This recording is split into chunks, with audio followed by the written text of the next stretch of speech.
like the priest mentioned, there's thousands of spirit worshippers in only different societies of spirit worshippers in this world. But he says we are the elite. We know the real truth about the Master and his angels. The Master's grain plane for harvesting the nations, for harvesting the multitudes of the earth into his cause, just before the close of the great controversy between the forces of good and evil. So we continued, after we expressed ourselves that we're deeply interested to know more about the activities of spirits. And he said it's going to be done in a unique manner. This grain plane is going to take people are going to eat the stuff.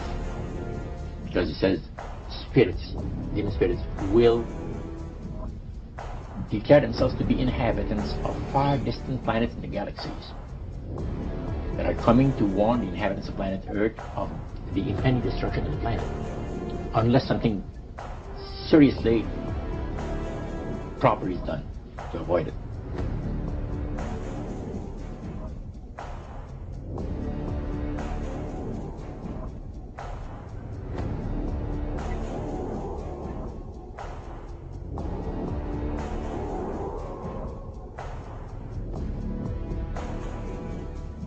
Masonic mind control, that the alchemical managers have bred over a millennia, over 1,000 years. They said they bred a human race that is most wretched, stupid, and ignorant. It's so unrivaled in thousands of years. He said these blind slaves say they are free and highly educated, even as they march behind, notice this word, signs. Have you ever taken time to analyze a sign or a billboard or a logo? He says a medieval peasant would have run away in panic-stricken terror from the signs that modern man embraces.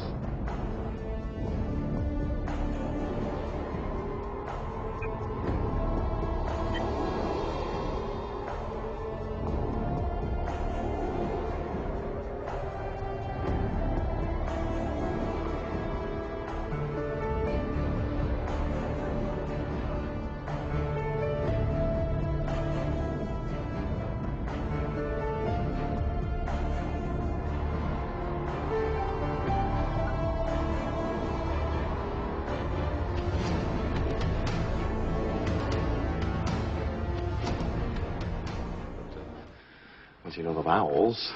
Just answer the question. Well, I mean, I just had to learn how to pronounce it. I mean, it hasn't been a living spoken language in more than 1,000 years. I mean, look at this. It says, a traveler from distant stars escaped from a dying world looking for a way to extend his own life. His body decaying and weak, he couldn't prevent his own demise. Apparently his whole species was becoming extinct. So he traveled or searched the galaxies looking for a way to cheat death. And, look here. He came to a world rich with life, where he encountered a primitive race, humans. A species which, with all his powers and knowledge, he could maintain indefinitely. He realized within a human body he had a chance for a new life. Now, he apparently found a young boy. It says, as the frightened villagers ran, night became day. Curious and without fear, he walked towards the light. Ra took him and possessed his body like some kind of a parasite looking for a host. And inhabiting this human form, he appointed himself ruler. He used the Stargate to bring thousands of people here to this planet as workers for the mines, just like the one we saw. This mineral is clearly the building block of all his technology. With this, he can sustain eternal life. Now, something happened, where is it, back on Earth, a rebellion or uprising, and the Stargate was buried there. Fearful of a rebellion here, Ra outlawed reading and writing. He didn't want the people to remember the truth.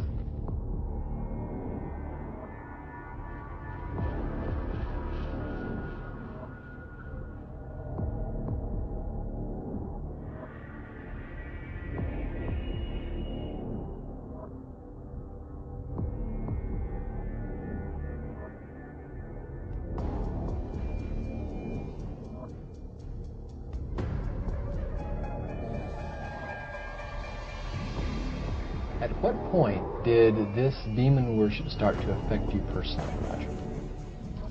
Well, it wasn't too long that the priest mentioned to us that the time had arrived for us to start trusting the spirits and give the spirits a chance to work for us. And there was a number of gifts that you could choose from. You see.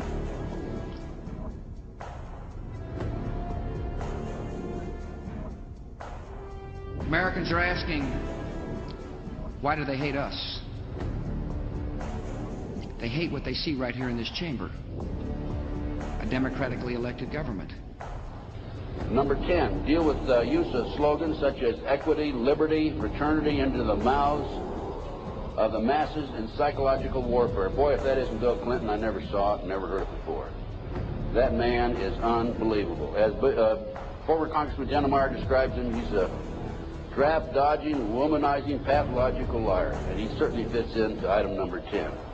Number 11 dealt with war, number 11 theory and goal. In 1773, Adam Weishaupt set down policies that were publicly announced in 1939, folks. 1773, publicly announced 1939 by Britain and the United States. And the war should be directed so that the nations on both sides are placed further in debt and peace conferences conducted so neither combatants obtain territorial rights. Yalta.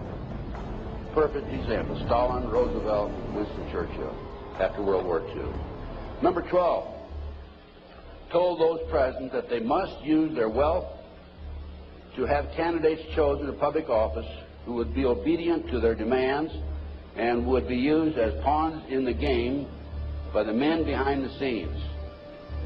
The advisors will have been bred, reared, and trained from childhood to rule the affairs of the world. We have that today without any question. The men behind the scenes. Number 13, control the press. If you heard my lecture yesterday on Oklahoma City, I documented that the mainstream media is being controlled by the big power people, by the phony politicians, by the bureaucrats, without any question about it. Now a question. What have Herbert Hoover, Art Linkletter, Jack London, and Richard Nixon all had in common? Well, they've all been members of the exclusive all-male Bohemian Club in California, where every year at this time, the elite from around the country get together for 2.5 weeks of fun and games. Among its members are businessmen like Leonard Firestone and Edgar Kaiser, and political figures like Gerald Ford, Henry Kissinger, William French Smith, and George Shultz. President Reagan, Vice President Bush, and Defense Secretary Weinberger are members of other camps. Richard Nixon is a Bohemian, and so are high-ranking executives of such companies as Eastern Airlines, Standard Oil of Indiana, and Bank of America. Privacy is one of the Grove's most cherished virtues. Members may not photograph, record, speak, or write about activities at the retreat. While many public officials are Grove members, the press is a distinctly unwelcome guest. We're from ABC News. Well, get back there. Get back there. Can we talk to somebody in there? Get back there.